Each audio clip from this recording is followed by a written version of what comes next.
is a one-way street that I control. Suitcase bomb! Where are we? Buckeye State. Do you have the fire gift? Oh my God! This again?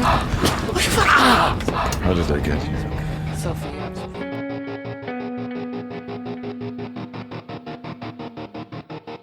Hey listeners, welcome to the show. I'm Lara. And I'm Billy with an IE. I'm Becky with a Y. And I'm still Mark. Welcome to the Vampcast, lurking on Pyrocore Entertainment Network. Today we'll be covering episode 2, the Vampire Lestat, entitled Toledo. In this episode, Toledo dips us into the 18th century France to explore Lestat's origin story in provincial Auvergne. The youngest son of a tyrannical aristocratic father and his cold and distant mother, Gabriella, and raised in a stifling and abusive household, Lestat grows to begrudging notoriety as the wolf killer. In current time, the vampiress Gabriella joins her maker Lestat under the pseudonym Sophia as they embark on a one-night killing spree. Lestat is shook to be unexpectedly reunited with Louis, and the Talamasca makes Louis an offer he can't refuse. They sure did. Yep, we'll get into that. All right. Should we cover who's our returning cast right now? Yeah, sure. Returning main cast, Rashid, played by Bally Gill, and Raglan James, played by Justin Kirk. And we've got new main cast, such as Janine Sorales, who's Christine Claire Lestat's manager/lawyer. Then we've got Moses Samney, who plays Lemuel, Louise Esquire, and current paramour. And what are our initial thoughts on episode 2, Toledo? Well, as a huge fan of the book, I felt like this episode didn't put enough focus on Lestat's life with his family and Lestat's life with his family and the dynamic there. I know they were trying to do a lot with this episode, but let me emphasize, it was a good episode. I'm not going to say it was a bad episode. It's a good episode. They were trying to do a lot, though, but as a book fan, I would have loved more focus on him as a boy, growing up, going to the monastery, the quarrels with his brother. And it was kind of funny to me that all the scenes having to do with his family took place in the dining room. Mm-hmm. You know, which, I mean, I guess a few people could go like, well, that's where most families hang out, is in the dining room. True, You're right. But I just felt like it was like a one, what do they call it?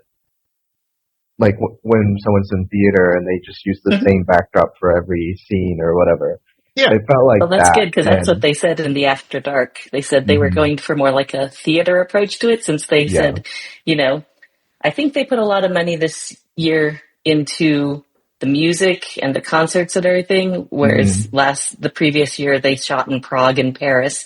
They probably didn't have enough to shoot lots of pictures of provincial France this year.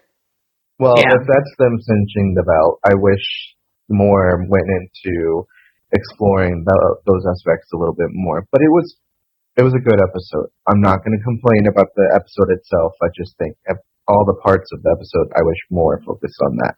But I loved Gabriella, and I loved her personification. I think she's magnificent. Mm-hmm.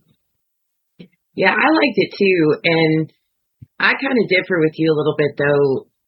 I did listen to the book, and given the amount of time and the number of episodes that they have and how much they are going to have to try to fit in, I kind of liked that if you aren't a book reader, the glimpse of his brother when they're in the strip club, the showing kind of how he grew up as a child and the way his brothers and his father treated him, showing how indifferent Gabrielle was to the situation, and then kind of showing which we'll get into later because it's one of my key points, is her grooming him.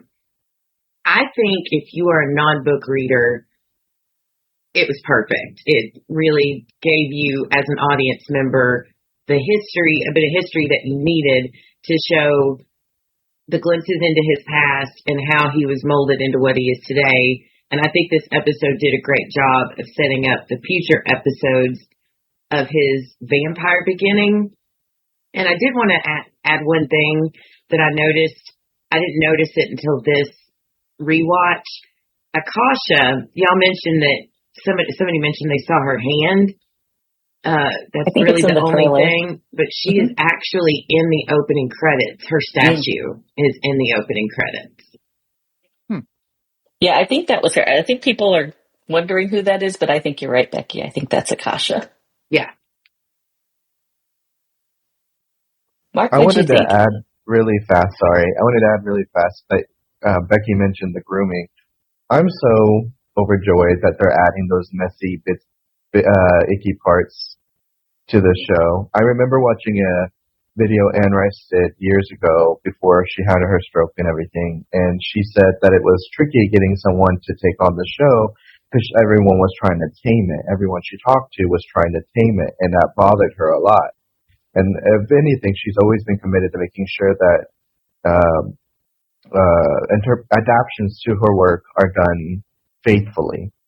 And so the fact that they're adding the icky, incest and the grooming and all the other stuff, for people who read the books and have read other books in her, the witches, whatever other piece of literature she's done, that's kind of the stuff that was in her books. And so I'm just happy that they're including that stuff in the book or in the TV series.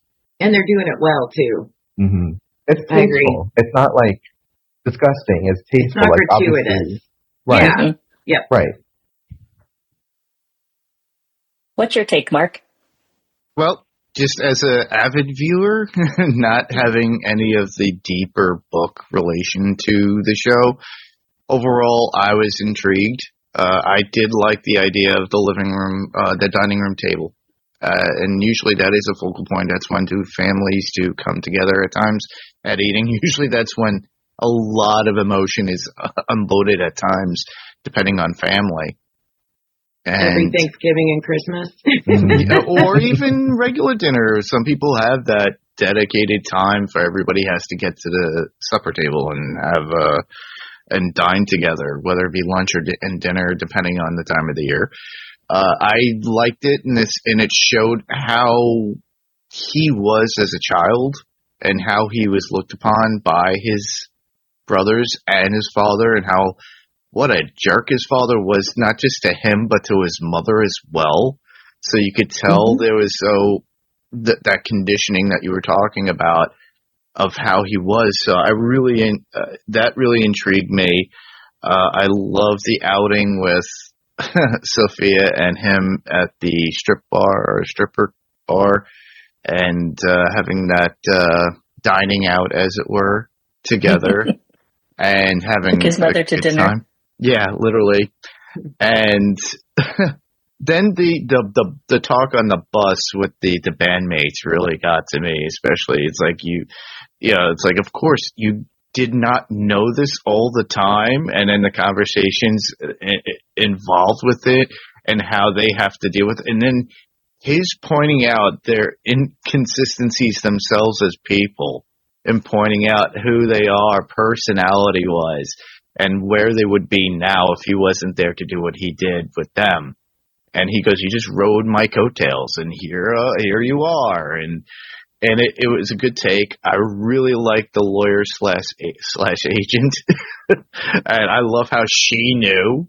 So the only people that really knew is obviously Daniel, her, him, and then the other things that go on to hide who he is, like off stage at times. I don't know if they go that, and if I'm confusing it because we're doing this, so we're a little bit behind, listeners. So that I know there's a lot more detail that's going to come out within the next couple of episodes. Actually, as we're doing this, episode 4 dropped. So we are a little bit behind. So keep up with us when you can and listen to our thoughts, not only our thoughts, but the official podcast or commentation after the show by AMC Plus, what they have. There's an official podcast for AMC Plus, but we like to do this as fans, as we mentioned before in the last episode of the podcast. Yeah. I liked it a lot. I give it a 9 out of 10. Just overall, I agree with you, Billy. I really would like to spend a little bit more time in the past, like the previous seasons have. That's kind of my love. And who doesn't like seeing Sam Reed in those beautiful period accurate outfits? He's absolutely gorgeous. But, and I really would have, I'm torn because I would have liked to see more of the wolf killing scene, but also, like, if you watch the movie Frankenstein by Guillermo del Toro, they spent millions of dollars on CGI, and the wolves still looked cheesy in that. So I think an abbreviated wolf killing scene as opposed to really bad CGI wolves, I'll take the abbreviated scene. And I agree with you. I love what they're doing with Gabriella. I'll get more into that in some of my highlights. And I understand, like, I know what I want in my heart, but I also know, like, when I think about the practicality of the difference between book medium and TV or film medium, you know, they have this cast of actors, and characters like Louis and Daniel are not in the past, so they can't spend all their time in the past with Lestat because they've got to give some meat to their current actors too. So, you know, I understand that they've got to set it in a time when they can use Louis and they can use Daniel, and I don't mind it. And because the writing is so good and the performances are so good, it kind of makes up for the fact that we don't get to spend a lot of time in, you know, 18th century France. Whoever's I loved it. Whoever's writing the dialogue needs some kind of pay raise or something, because they have really committed themselves to the Anne Rice-ness of the characters. They talk like the characters would talk, and it's magnificent. Yes, I have a point about that too. So with that, let's move on to some of our biggest highlights. And you guys could just jump in if you want to, because I know you have thoughts on this, but my first highlight was Gabriella. And this whole episode is kind of introducing and showing Gabriella. I think Jennifer Ely, who plays the part, is just eating up every scene. She just devours this role, and I kind of felt like she's like the female Hans Gruber. Like, she takes a villain arc and she just relishes it. She's so good. And I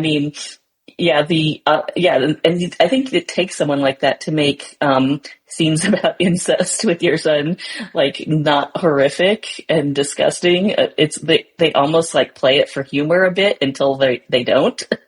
So I just think she's really great. She is. I think we could discuss in book talk too, but the grooming part really doesn't appear in the book until after they change, after she's transformed. There's nothing between her and Lestat in his childhood except that she is cold and neglectful. Yeah, and I liked that. The way they played that out in the show, you know, with you see it early on. She kind of has a voice early on.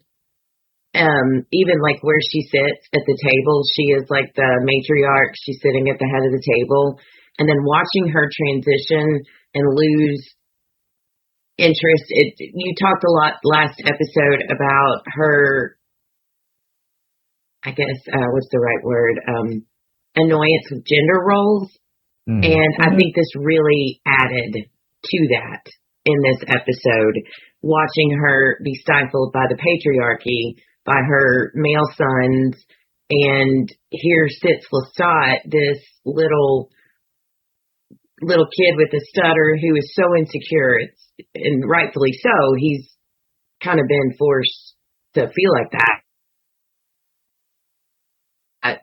And then I felt like she saw an opportunity to take this child and mold him, making sure he got the education. And then when it came time, I think she knew he would take the bait about be the man and go try to get these wolves. And I kind of feel like, and I think Lestat says it in the episode, I don't think she expected me to survive, but I did. And then the very sensual way she was nursing his wounds, but I feel like that planted a seed into why Lestat is a rock star now, because he is constantly searching for that hero worship. And all of that started because of his mom. Does that make sense? It does. And she even says, after she's done nursing him, go downstairs, everyone wants to worship you. I know you'll enjoy it.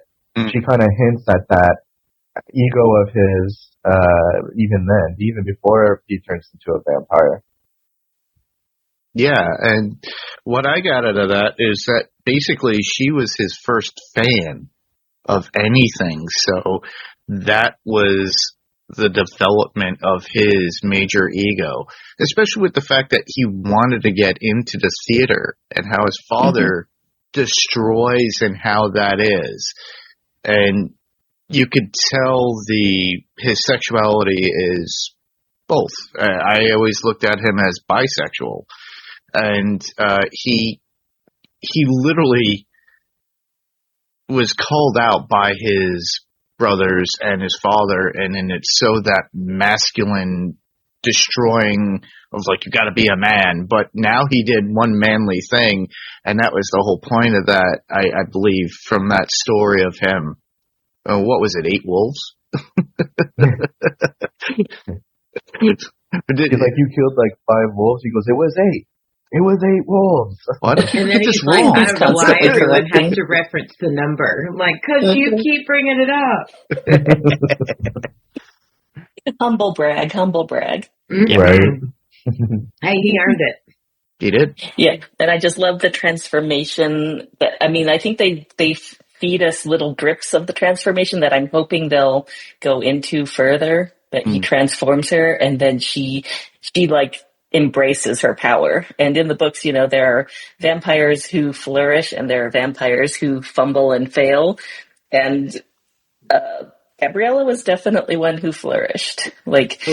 All of the constraints of society were torn away from her when she transformed. And that is why, I mean, she seems to very much shrug all social norms now.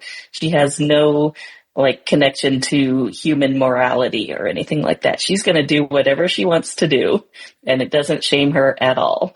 Yeah, I feel like Lestat might have a little bit of shame. He's trying to build some boundaries between him and his mother, telling her that they can be companions without the cum, and trying to kind of push her away. And she's constantly pushing at his boundaries. And I think even I want to talk about it later, but the final scene, I think we see a little bit of difference between the two of them in their vampiric state.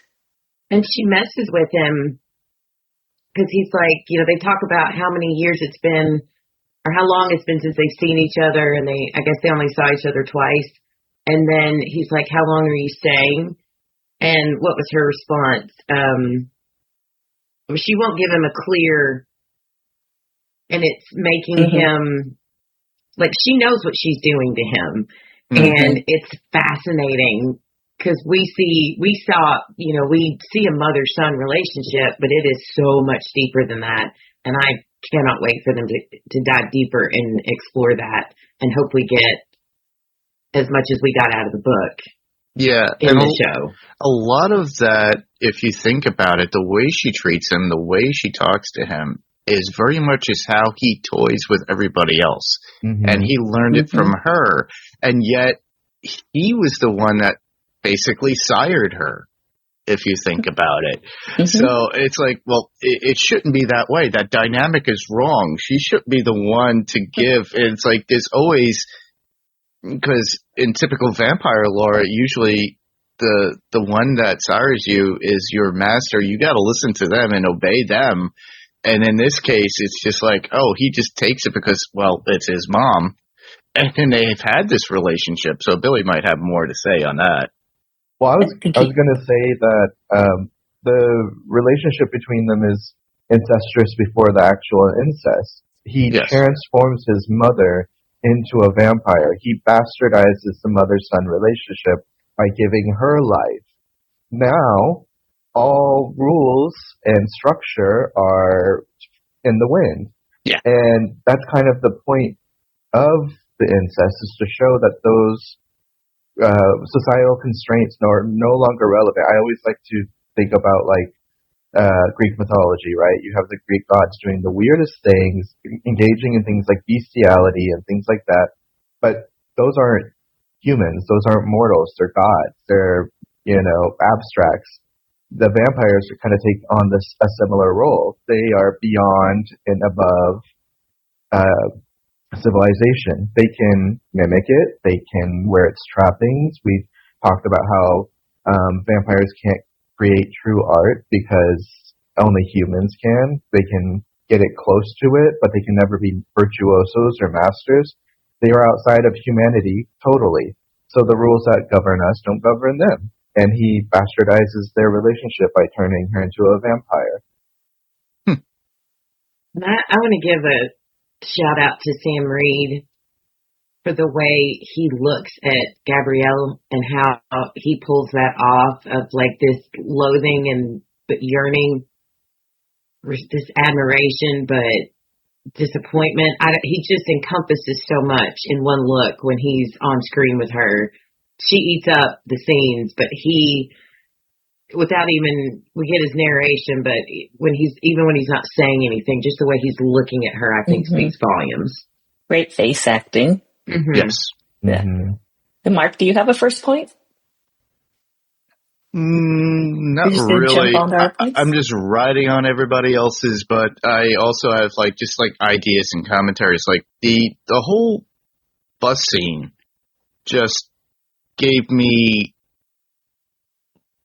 memories of going back, being in a band, and how somebody takes leadership over it and feels they're more important. Well, he's the lead singer, he's the creator. So, and it just how he treats them as secondary units for his purpose to get his voice out there, what he has to state to the world, and them being completely oblivious that it's literally him telling the world about him being a vampire, and it's already in their face, but they don't read lyrics, they don't pay attention, and then but he protects them just the same. He doesn't turn them at this point. They're all human. And the fact that they're so oblivious of the fact that it's all these cues of him leaving or certain things, it's well, we were trapped at a truck stop and who is that? And he said something about getting rid of somebody, didn't he? He mentioned the sound guy in Denver Larry was hoping that he killed him because he messed up his solo, but he actually just fired him. That's funny. Okay.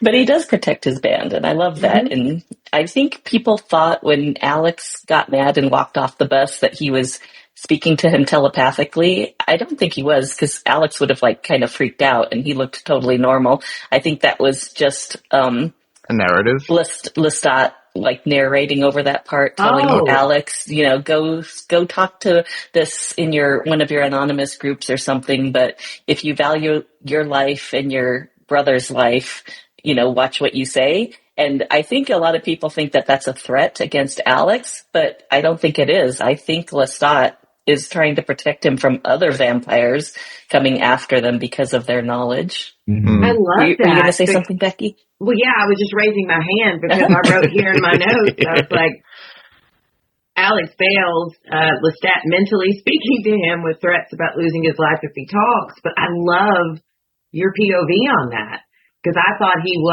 was telling him, be mindful of what you say. And the way Alex turned and looked back at the bus, I was like, okay, he's talking to him. But I love that. I love what you're saying there. That's a much cooler. That's how I took it. I think he's protecting Alex, but I think Alex would have had much more of a reaction if he heard Lestat speaking to him in his head. Yeah, I thought it was implied as his own internal dialogue and narrative of the situation. Mm-hmm. Regardless, possibility within his powers as being a vampire. Maybe he has some sort of mind control to implement that into Alex's head. So hopefully that'll reign through. So, but it also talks about his own addictions too, because I believe, with any musician, there's always addiction or something. So he knows about him personally, obviously with drugs, but he also, I love how Lestat is always critical of being a hack. Alex being a hack guitar player or something, but he still needs him regardless. He's the only true musician he feels. Yeah, exactly. I think Lestat identifies with Alex because Alex and him have one thing in common, which is they like to do their own thing, and they get a lot of shit for it. And the band kind of shits on Alex a lot because he's straight edge and he's, was it vegan or something? Yeah. He can't even bring himself to curse on the bus. He says, F you and F this. Right. Alex is an original, and Lestat respects that, which is why he doesn't coerce Alex or, dupe him or whatever like he would the others. He believes in Alex's talent, and he thinks Alex will come around eventually. Yeah. Yeah, because he says, take your time. Mm-hmm. Which adds to Lara's point that it makes sense that it wasn't a threat, that it was just be careful. I like that. I really like that. I didn't even think of that either.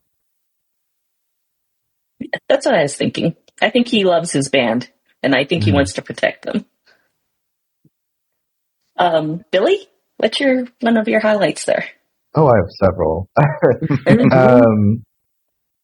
Well, I can honestly say I was skeptic about the music for this season, but it's getting increasingly good. Well, I mean, it's good, but it's getting each episode has an even better and better song. And do I think it's something spooky kids with overly romantic imaginations would listen to? Not really, but no. Because it's the Vampire Lestat singing it, you're going to be hearing it on those playlists now. And it gets even more emotional, and I mean, the song that comes after this episode is just amazing. But I'm starting to really enjoy the soundtrack for this season. Mm-hmm. And then finding out that, well, I don't know if he actually is. He could have just been saying this, but Daniel says, I'm a Taurus. And I'm like, oh, it all makes sense now. Of course you're a Taurus. Daniel would be a Taurus. As he's trying to flirt with Sophia, Gabriella's pseudonym. Hilarious. Talking about blood type. I was laughing at the scene where Lestat gives Louis the annotated copy of Interview with the Vampire.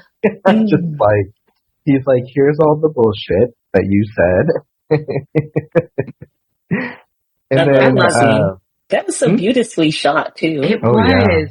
That's one of my notes is the cinematography on how he floated up to him, and the chemistry between those two is undeniably amazing. So it was just well thought out. And the song they chose, the line that they chose, I was like, get it, y'all.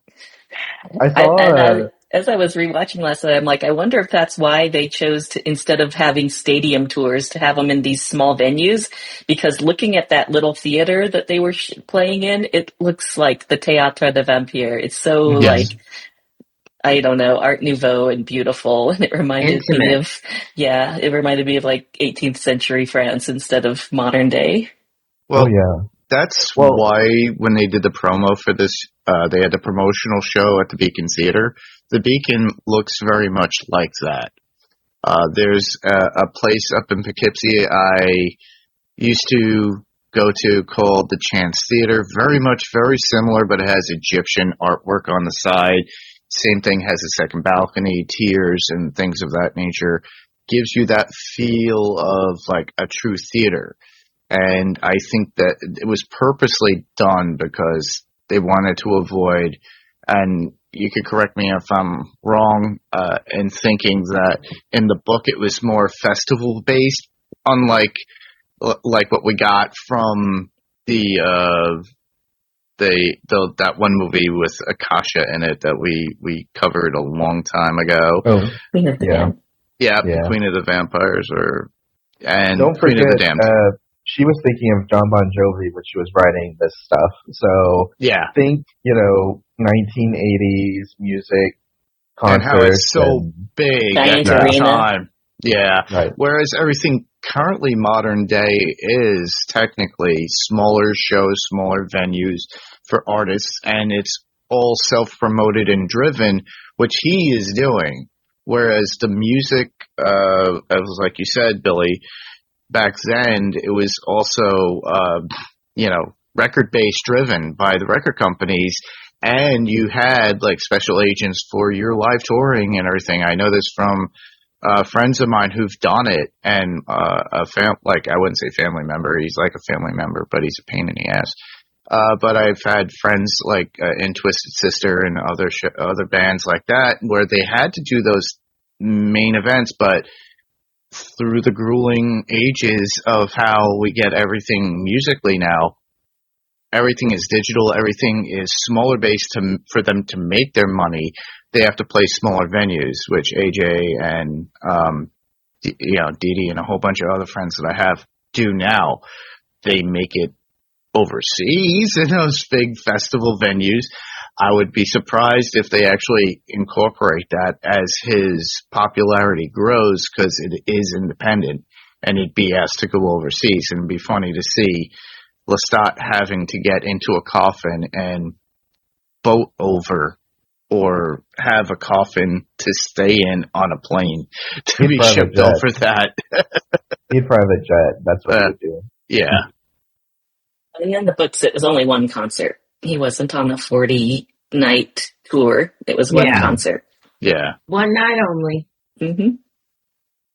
But see, also, and we talked about this the last episode, a lot of bands back then, they made their money via MTV as well. By Correct. showing their music videos and things like that, they got royalties and whatnot, which is talked about in the books.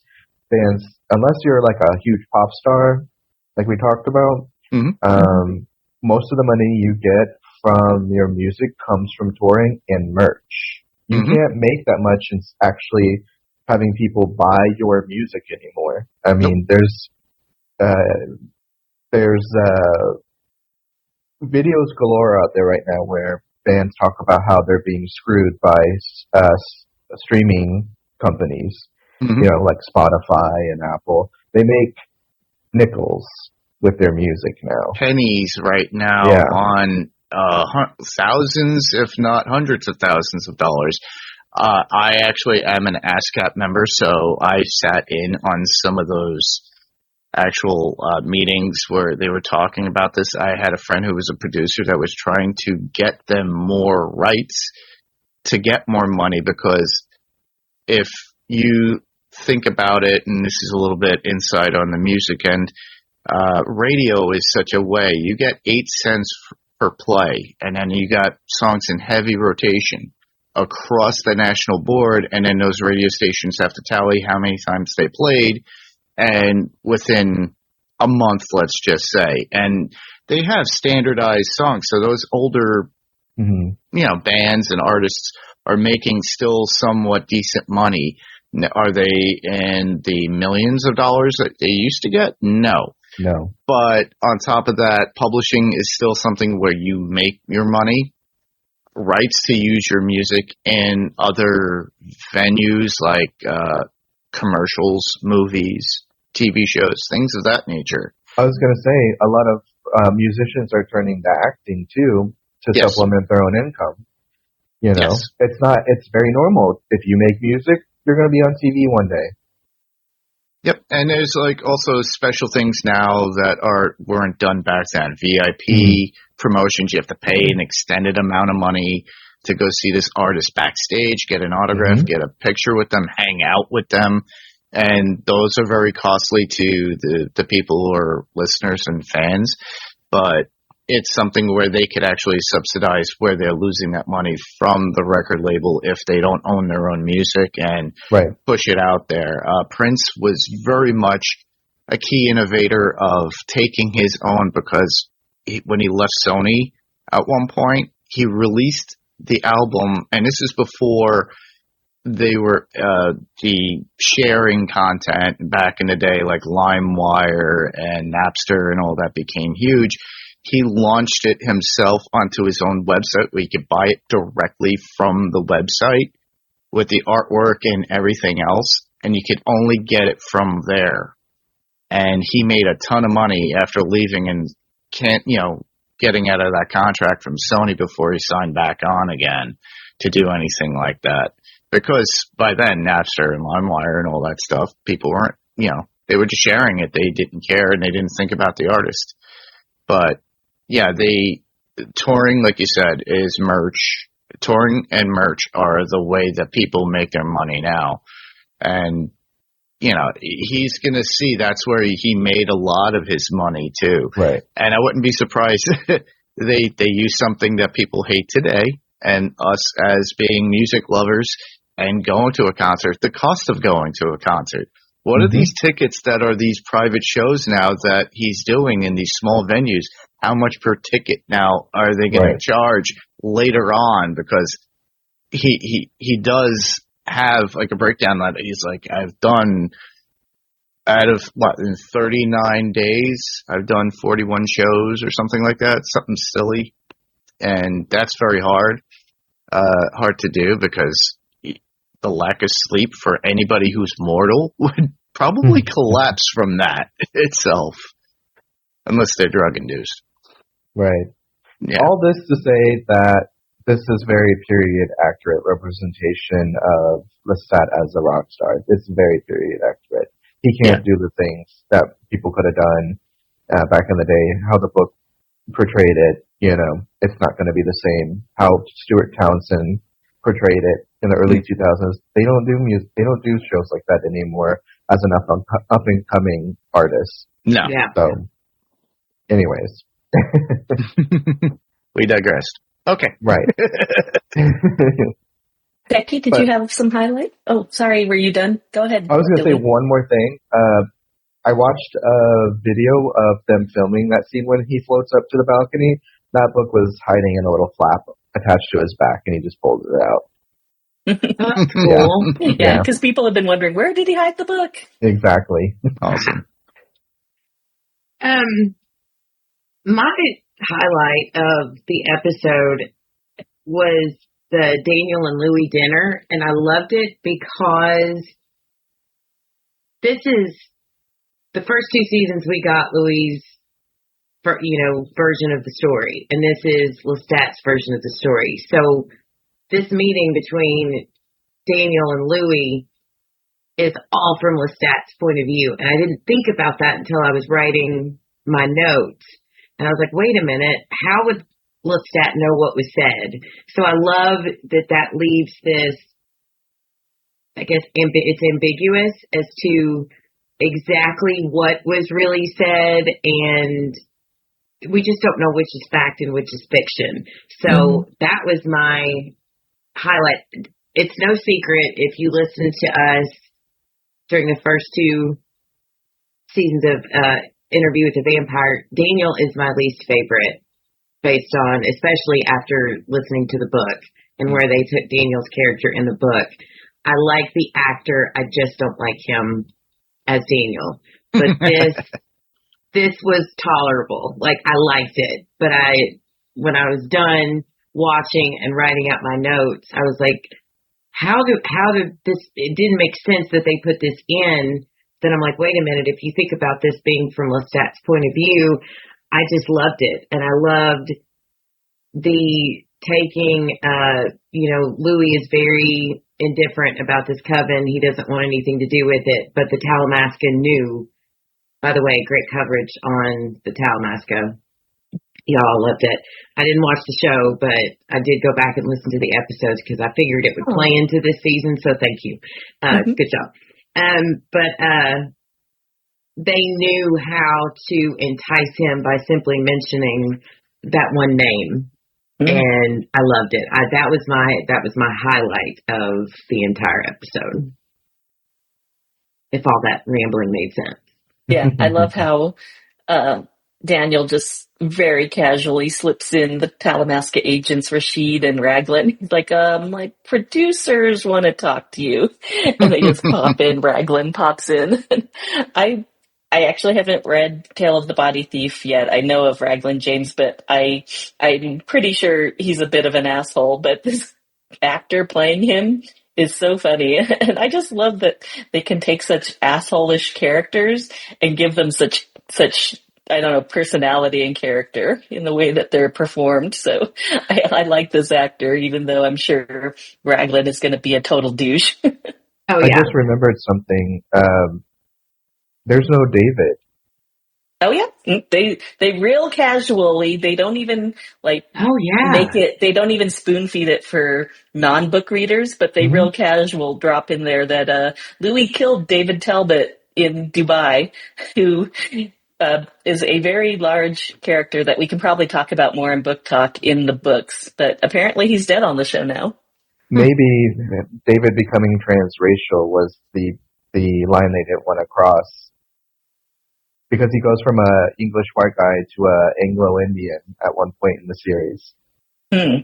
Yeah, when he switches bodies in the Tale of the Body Thief, he becomes trapped in this Anglo-Indian body afterwards, and then Lestat turns him into a vampire. And I think maybe transracial was the line they did not want to cross in the show. Huh, I didn't know any of that. But I kind of doubt that. I think the deal is that you can only have so many actors on a show when you think about the practicalities of it too. And I think they're just going to give some elements of his character to either Raglan or Daniel or something like that. Mm-hmm. Yeah. Plus, I mean, I haven't read Tale of the Body Thief yet, but I've read Merrick, and I don't like Daniel and Merrick. I mean, I don't like David and Merrick, so it doesn't. Just like Raglan said, I don't care that they killed him off, but I know that there are a lot of fans who love David who are not happy about it. Yeah. I liked him in Queen of the Damned, the movie. But that's about. I didn't even think about him until you mentioned his name. So I was like, oh yeah, he's not in this, is he? I do miss Jesse though. He becomes very passive in the series after a while. He just becomes like this sort of archivist, scholar, scribe for the immortals after that. He becomes very passive. So, and I hear there's a lot of people who don't like him just because he seems to try to edge in between Lestat and Louis, and people who are big Lestat fans don't like him for that. And that's why I thought it was funny when Jacob Anderson on the After Dark show said, who cares about that guy? He was actually happy that Louis was the one who ended up killing him. So what other things? Oh, so we haven't really discussed this, but the first meeting of Louis and Lestat, since their reconciliation and eventual fallout. The scene was amazing. I loved it. It was so funny. I mean, and we'd already seen it in the divorce court, man. Yeah, literally. My favorite line is, and I love Louis goading Lestat, and that my favorite line is when he's talking about living in Toledo, and our Lestat's just freaking out about them. What do you take turns driving across the Golden Gate Bridge? And he's like, very specific detail that just pluck out of thin air. I'm like, yes, Sam Reed. Those two. I love the Vampire Lestat, but I am so grateful they're going to give us these bits of him and Louis, because I know this isn't Louis' story, but Louis is very important to Lestat, obviously. But I love that we get these snippets, because it's just great acting, and again, their on-screen chemistry is just undeniable. Yeah, and I'm glad that Jacob Anderson's so phenomenal as Louis. I know that the producers are giving him more story than there was in the books because they want to give him, opportunities to perform. So, and we didn't mention in that last scene, the Talamasca tasks Louis with going to find Bruce, the motherfucker who attacked Claudia. So, he's gonna coming up have that whole storyline too. And I just love, same with the, that you say, Becky, I love the chemistry between Sam Reed and Jacob Anderson. They're such good co-stars with each other, and the little bits we get to see with them together are like candy. It's perfection. It is. It's just pure gold. I'm sad though that they took out the scene, because when they showed this at Comic-Con and they gave us a little preview, when Lestat said very specific details to pluck out of thin air, like what is his name? Louis Esquire. He like has his hand there. We have it in our notes, but I forgot. It's an unusual name. Lemuel. Yes, he has his hand sitting there, and Louis just reaches over and touches his hand, and Lestat gets this like indignant look on his face. And I'm like, they cut that part out. That was hilarious. I wish they'd left that part in. That was a great scene. Do you guys have any thoughts on that scene? I just thought it was indicative of the fact that they love each other very much still. Mm-hmm. And Lestat's dealing with it the only way he knows how, like a brat, because he's the brat prince. And I love that he's so angry. And Louis makes it, well, either Louis or Daniel or the Talamasca portrays their relationship as if Louis was the victim, but Lestat's acting like he's the one who was victimized, and it's like, it's just so funny. I love how the show plays with memory, and there's your truth, my truth, and then the truth, and I just love it. And you can see the constant whirlwind of their relationship every time they're around each other. And I don't know, I just love it. And then when he's like, oh, well, do you have sex with her? And he goes, yes. And she can do things that, what is it, a New York drain pipe can do or dream of doing. And I'm just like, oh my God. And I don't even know if that's true or if it's just his bluster, because she just sits there calmly and doesn't say anything. Right. he just loves to go off sometimes. She's another great actress who is, I loved it when, I forget what she said, cocaine something about the band, when the band was like hurling questions. The contract says cocaine bucket whore. Yeah, I was like, dude, she is, and the way she just handles Lestat, which is no easy task. Sorry to switch gears there. I like her. I really like it. Christine, right? Mm-hmm. Yes, Christine Clare. I love her. I think she's hard as nails, and she is on task, but she's the mother that Lestat needs, you know? She manages him, and she doesn't take his bullshit. She is awesome. Her comfortability with vampires is just astounding.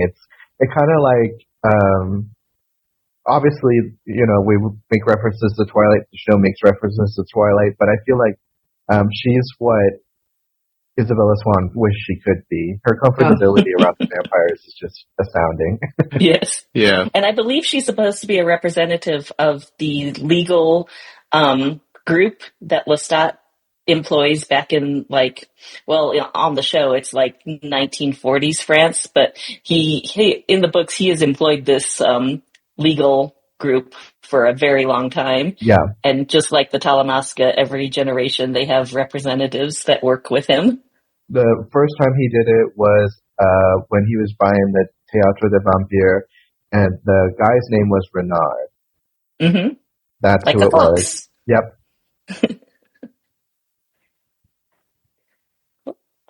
Any other highlights anyone wants to talk about? I guess I have one last highlight, and I thought this is probably my favorite scene. Well, I don't know. It's hard to rank them because so many scenes are good, but the massacre of Lestat's family at the end. Yes. He and Gabrielle are sitting in that Italian restaurant, that guy at the bar, and the fact that Gabriella gives him a heart attack because he's sitting there just acting like a total jerk, trying to make a play on her, and she just looks at him and he starts having convulsions. I mean, that shows how brutal Gabriella can be. But he recommends an Italian restaurant to her, and at the end, her and Lestat are sitting in that restaurant. They've killed off the rest of the remaining staff, and he's sitting at the piano playing this Baudelaire song, which is absolutely beautiful. And she comes up to him, talks to him, and between that scene, they have flashbacks of him turning her, to her talking to him and saying, he says we should get back to the tower, which is, I'm sure, something they'll bring up in further episodes. But she says we have enough time to get somewhere and back, and where they go is to his family estate in Auvergne, kills off his brothers, kills off his father horrifically, and leaves their bodies strewn through that dining room with his father hanging from his entrails. And that's why I love this show so much, because 3/4 of the show was humor and kind of sniping back and forth and this retelling of Lestat's life. And the end is just brutal gothic horror. Yes. I mean, it was so violent and so bloody. And then they're laying there in the coffin as the sun comes up and the rest of the family arrives at the estate, with the children screaming at the horror they've found there. And in the coffin, Lestat's mother, asleep. No qualms, no regrets or anything. And Lestat's laying there kind of horrified. Emily? Well, it's funny because in the novel interview with the vampire, Louis says that every time Lestat killed, it was retribution against humanity, against life. I think Gabriella is taking on that stance in the show. Every time she kills, every time she does anything as a vampire, it's revenge against life for having the life that she had to live, for being born a woman, having the social constraints that she had. I think she takes on that characteristic in the show. Yeah. Yeah. I kind of love that because the end part just reminds us that this is a show about monsters. Like, vampires are unique because they are the most who look like humans, the most who act like humans. But we always have to remember, and I think Sam Reed says this often too, these are monsters we're talking about, and they act monstrous. Yeah. I like the no-holds-barred look and dialogue in AMC's Plus's portrayal of this. I've said it for a long time. Walking Dead had their issues with language. Within this one, if you watch it, there's no holding back when there's cursing or swearing within the show. I believe nudity, or even with the blood and gore too at this point. And it's nice that they're continuing that with this. And at one point, Walking Dead was the thing that was holding AMC together. But since Interview with the Vampire came out, it's been one of the premier shows that AMC has that people are drawn to and go to. It's like go-to TV for when you watch regular AMC on your cable or satellite network. And then, of course, we get the benefit of streaming content, and you can stream it as much as you want with AMC Plus. And thankfully, because we're doing this on a Sunday on the 28th of June, it's already been up since early this morning. So the 4th episode has already been up. So anybody who's like determined to, quench their thirst and dine on this new episode, you could easily do that at certain points now. So I'm probably going to after we're done here. Yep. I think so too. Yep. And I think it's nice because they're allowed to do more of this stuff. It brings it closer to like an HBO premiere TV series, which I'm sure, maybe Anne and Christopher maybe wanted when they shopped this out, because there's so much you can't do on just basic cable. But apparently now it's been more open to doing things like nudity, sexuality, language, and stuff like that. Yeah. Mm-hmm. So moving on from highlights, we have our quotes, notes, and needle ropes. Mm-hmm. Becky, have you got anything? One note and then one quote, and then I'm think I've done. I really liked, for the note, when Gabrielle or Lestat is recounting his youth and they're having that conversation with the monk, and the monk notes Lestat's ability to picture the unseen. I thought that was a really cool line to drop in, given how he sees ghosts so much.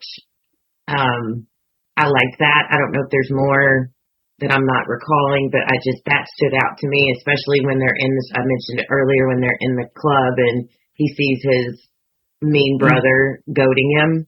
I liked that line. I thought that was a nice little insight into what's to come with Lestat.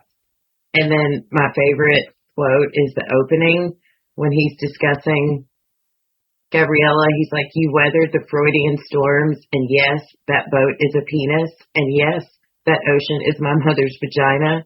Kiss, grope, aftercare, onward." Loved it. He doesn't linger on things too much. He's Not like, one yep, bit. yeah, I have an incestuous relationship with my mother. Moving on. It was great. That's all I have. Mark, how about you? One note, and it's regarding Gabriella. I just like how when they introduce her to the band and she's just there and like Daniel's like, who is this? Not knowing it, but she's very quiet, very tame. Doesn't say much, and she's very much a lot like this throughout the episode, even, and when she does speak, she speaks poignantly. Like there's certain things that you could quote, like, Becky had said. One quote I have from her would be, "What do you dream? I imagine feeling some magnificent release in it. In that moment, I'm purely myself. I belong to no one except for me." So it's purely self-aware and knowing what she's doing. I love what Lestat has to say about his, and this is another quote, and that would be from him saying, recalling, basically his origins, saying, "Everything dies. You die, I die, she dies. Oh, he dies bad. Let's talk about your mother." and Lestat to Louis on immortality, and it's him saying, "If you listen to me, if you finally submit to your nature, you will be filled, Louis, with all the life you can hold. Life as it's only known at the very point of death." So Is that from season 1? Yeah, it is, and that still rings through. I liked the simple line of, "Do you play baseball like Twilight?" That's Just sitting there, and Salamander just sitting there, like being the total book fan, saying, "Do you have the fire gift? Armand was a daywalker." Oh, and that set him off too. Yes, it did. Him quoting how many days it's been since before Louis came into his life. Yeah. It's so funny because he always tries to downplay his relationship with Louis, and he knows deep down that it's the most important one. Mm-hmm. Oh, yeah. I just like when he was also talking about him and Gabriella picking out their victims for the night. They were talking about some glass salesmen who made a big deal, and they said there was to be ritualized Saturnalia. That's like a small example of how good the dialogue is in this show, because he could just say they were ready to celebrate or something like pedestrian like that, but he says there was to be ritualized Saturnalia, which Saturnalia is like old Romans celebrating of a Roman festival, and of course a 200-plus-year-old vampire is going to know all these old references and everything. And I like that they write the dialogue in here more like a novel. Like the way he was describing that whole scene seemed very like Jack Kerouac or maybe Henry Miller to me, as opposed to just TV series dialogue. They're not spoon-feeding the audience with pedestrian dialogue. It all sounds like you're reading a novel. And small notes, this week's song was "Why Do I Have to Feel," that he sings to Louis, which I like. I think it's kind of in the middle to lower end of some of the songs I like from the show so far. It was good. Wasn't my favorite. And my only other note was I was getting real Buffalo Bill vibes from Lestat on the bus. Buffalo Bill from Oh my God! Oh, Yes, yeah, the with robe. Silence of the Lambs. He had Yes. the robe, he had the flowing hair. I'm like, Yep. oh, you're being creepy now, Lestat. That's a good catch. Yeah, very much. Billy? Well, to play off of your commentary about the writing in the show, at the very beginning, he says, if you're still listening after the old epiphany of the last hour, welcome back. They invent a word to talk about the incestuous relationship between he and Gabriella, and it makes a reference, an ancient reference, to Oedipus. And so I like that.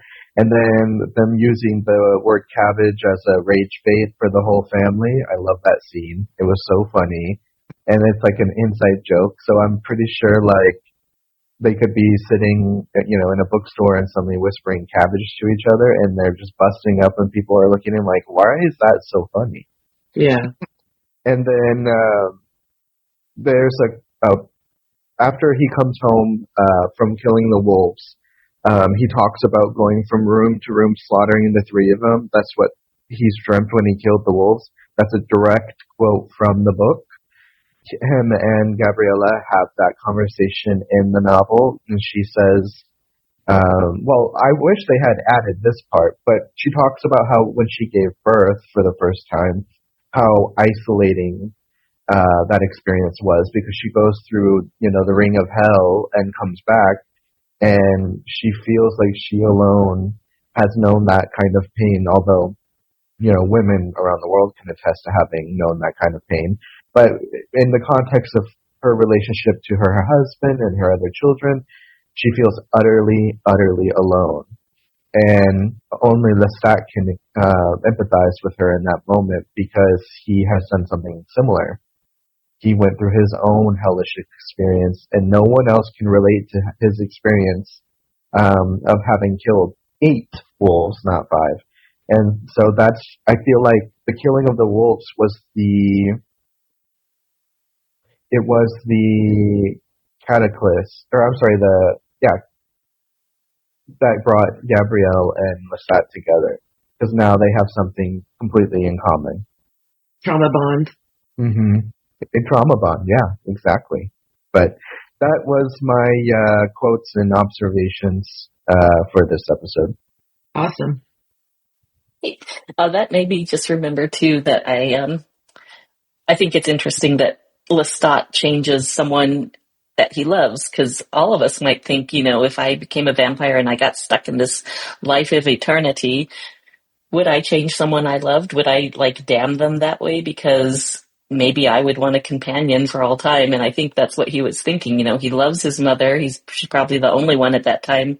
Well, I guess not, but he loves her, and he doesn't want to see her die. And he thinks by changing her, he's going to not only save her life, but also have this companion that he can live eternity with. And that's not how it works out. She doesn't want to stay with him, but, I just found that very interesting. And the thing I love about the relationship, apart from the crazy incest part, I just think they're a great duo. They're like this dynamic killing duo. And if there were like a vampire power duo, it would be them. Mm-hmm. Yeah.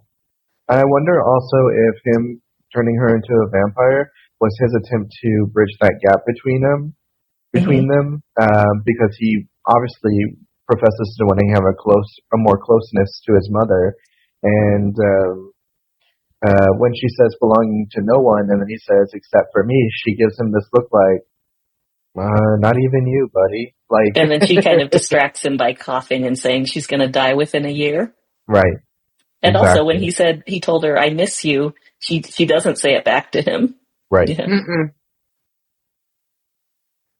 Okay, well, I think that has wrapped everything up for this episode. The next episode is going to be Toronto, which is already out, so check that out. And how can they get back to us, Mark, if they have any feedback?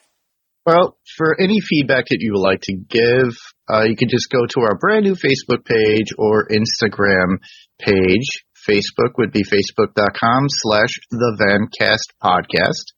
That link will be in our show notes, obviously, on the podcast that you'll receive, as well as YouTube. And then for Instagram, at the Vampcast podcast, just drop your comments in the comments below. We always put an image of what we're covering, when we're going to be, or possibly when we're covering it. It's kind of hard to gather everybody together, but at least that way you could go to us directly. There will be, like I said, you'll find images of the topics we're going to be covering. Obviously, with this, it's going to be the Lestat Season 1, episode by episode.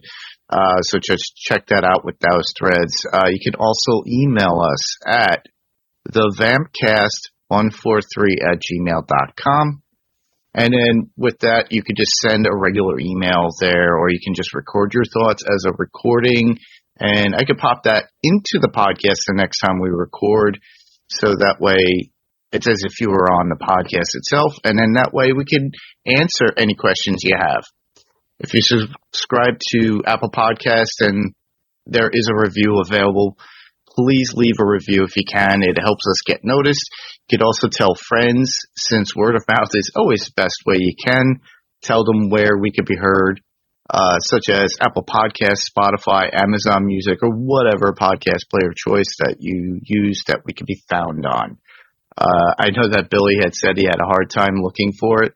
If you go into Apple Podcasts, just search the Vampcast podcast. It'll come up. Same thing with Spotify. We have the artwork there for the Vampcast, so it's got the little castle and everything else that I have. So you could check that out. That's to differentiate us from somebody else who already had one that only put out a few episodes.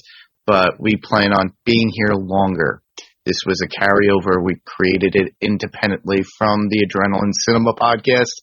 So that way it's got its own vehicle for anything vampires, werewolves, horror, anything of that sort. But primarily, this is the home for the Vampcast that we are currently doing. So that's about it. And I wanted to give a quick notification that we will have some book talk, spoilerish book talk, after our sign-off, in case there's any book fans who want to stay on and listen to our book-related thoughts. That's our coverage of Season 1 of the Vampire Lestat Episode 2. I'm Billy with an IE. I'm Becky, and I have the blood of Akasha. And I'm still Mark. And I'm Lara. And this has been Vampcast. Thanks for listening. And now that we've got everyone out of here who doesn't want to listen to book talk, let's jump in on some of our spoilerish book talk. I think, are those your points there, Billy? The points. Okay. Those are mine. I did. I just 2 notes. My mind is like, if I don't write it down, I'll forget it. I just 2 big differences in the book versus what they're doing in the show. First is Lestat and Gabrielle killing his family versus the book where he actually sends them money and takes care of his family as opposed to killing them. And then how they have Louis taking out the coven, but it's actually Akasha. Yes. The Detroit That's coven. right, Billy. Akasha takes out the coven. Yeah, and I thought that was interesting because Lestat does in the Italian restaurant drop something about taking out his family before the murderous villagers do, because in the book his family is killed because of the French Revolution. They're aristocrats, and the villagers come and kill all of them because they're on a killing spree to destroy the aristocracy. So they are killed, except for his father, by the aristocracy, and they took his father, Lestat takes his father to America and takes care of him there, which happens in the first book. And I'm kind of glad they kept that out, and I'm kind of glad his dad got what he deserved. Same. I liked this telling of it way better. It was justice.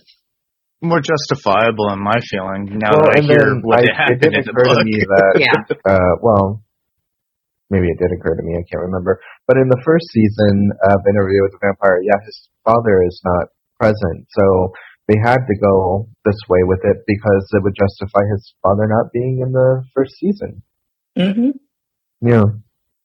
Yeah, and they are making Lestat a little bit more monstrous, which I'm okay with because, in my opinion, I feel like after Interview with the Vampire, when Lestat takes the center stage as the main character in most of the books, like, I feel sometimes Anne is a little apologetic for Lestat. Like, she kind of hand waves a lot of the bad things he has done, or she just says, oh, he's so pertinent and cute, but, you know, I like that they're giving him a little bit more grit, and he's being a little bit more monstrous and devious in his characterization on the show. And even in that vein of logic, it seems understandable for him to act the way he does in the show. Because like you said, in the novel, she's apologizing a lot for his behavior. And I feel like there's a blending of Louis in his characterization in the books just a little bit, just a smidge. He does still brood. He does still grapple with ideas of good and evil. He's not so religious as Louis is, obviously. But he still has a kind of reverence to the Judeo-Christian tradition, in a sense. I don't feel like this Lestat will have any of that in the show. I don't think that's going to be part of it. Yeah, I think... No, go ahead, Becky. Which I think is going to make his time with Akasha mind-blowing. I can't wait to see how that's going to unfold with this version of Lestat that y'all are talking about versus the Lestat in the books. I cannot freaking wait for that moment. Yeah. In the show, he is a little bit more bloodthirsty, but I do think you get glimpses of his grappling, like having a crisis of conscience at some points. Like when he's laying in the tomb with Gabriella, and she has no remorse. She's sound asleep. He is still grappling with what they did to his family. And then the scene where the salesman comes out of the hotel room and he gets a call, and it's his child on the phone, and his dad's, he's saying, "Hi, Daddy," and everything. Like, you see Gabriella, and she, like, her fangs are already out. She's drooling. She's ready to kill this guy. And Lestat gives her kind of a look, and that's Sam's, like, great face acting again. Like, he's just looking at her like he seems to be conflicted about whether to kill this guy or not, because he hears he's on the phone with a kid, and he knows the guy's probably an asshole, but, it's like, am I going to leave this child fatherless now? And we never do find out if they kill the guy or not. I'm assuming they do, but we don't actually see the scene, so we don't know. It just seems to me like he was kind of conflicted and debating on whether he wanted to kill this guy. But also, I believe when he's around Gabriella, she brings out his worst instincts, because we have seen Lestat kill whole groups of people, but in that night, like, all the salesmen that they killed, and then the servers at the restaurant who probably did nothing, except were trying to get home after a day of work, whenever he's around Gabriella, I feel like she tries to bring out his worst instincts as a vampire. She does, because he wants to please her. That's like the one. He's a mama's boy. For sure. Yeah. I also think that Lestat is shocked about how calm and cavalier she is about killing the family. I don't think he really understands the depth of her resentment and contempt for her place in life until that moment. And he, of course, will probably make him think, did she ever feel this way about me? Did she ever want to put a pillow over my face in the crib? Did she ever want to drop me on the stone floors on accident when I was an infant, And I love this about Gabriella. I mean, the complexities of motherhood, I have no personal experience with, but I hear, from other sources that becoming a mother can mess women up sometimes. It can make them feel conflicted about their role. I remember watching this video on TikTok, and this girl's like, I wanted children until I had them. Once I had them, I didn't want them anymore, and I'm disappointed that that's what happened to me once I became a mother. And I like that this is being explored in this story, because there's this lie that the greatest experience a woman could ever experience is motherhood, and some do. Sometimes it is true for certain women, but sometimes it's not, and this is what it looks like. And I don't know, that's just very fascinating. It is, and you think about postpartum depression, which women have suffered from since childbirth has been around. Since existence, yeah. And back then, there was no... It really, honestly, Lara, correct me if I'm wrong, but it's not really something that's been talked about until the last several years, like prominently. That, there are women, a good friend of ours just gave birth, and it's been so open and honest about the journey of battling postpartum depression. And that, to me, when I watch Gabriella talk about those things and how she felt about her children and her life and her role, that's, to me, is what that was. But there was no treatment for it. There was no help for it. People didn't acknowledge that. You just, like you said, as women, we're taught that we are put on this earth, and it is our job and our role to procreate. I never was able to do that. But I don't, and then people look at me, one of the biggest questions I get is, well, why didn't you ever have children? And it's like, well, because we tried, it just wasn't in the cards for us.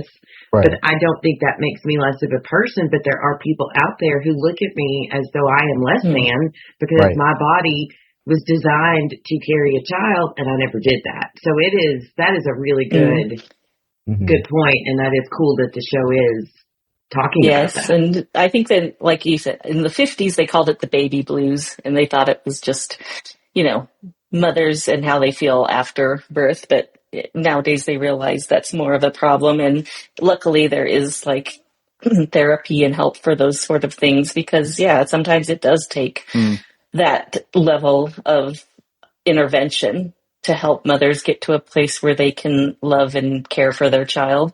And I'm a mother of two, and I have a grandchild now, and I feel that love immensely. So I understand. I mean, I can empathize with how difficult it could be when people say that you're supposed to have this love for your child, and you just don't feel it. You just don't feel the connection there when you feel like, and you make yourself feel bad because you don't feel it. And I hear often from my daughter, like, how difficult motherhood is, but also like, she never thought she would be a mom, and then she became a mom, and it's like, she's dove headlong into how being a mother and absolutely loves her child, but it's difficult and it's hard, and it sort of takes over your identity for a long time too, or just absorbs and becomes a part of your identity.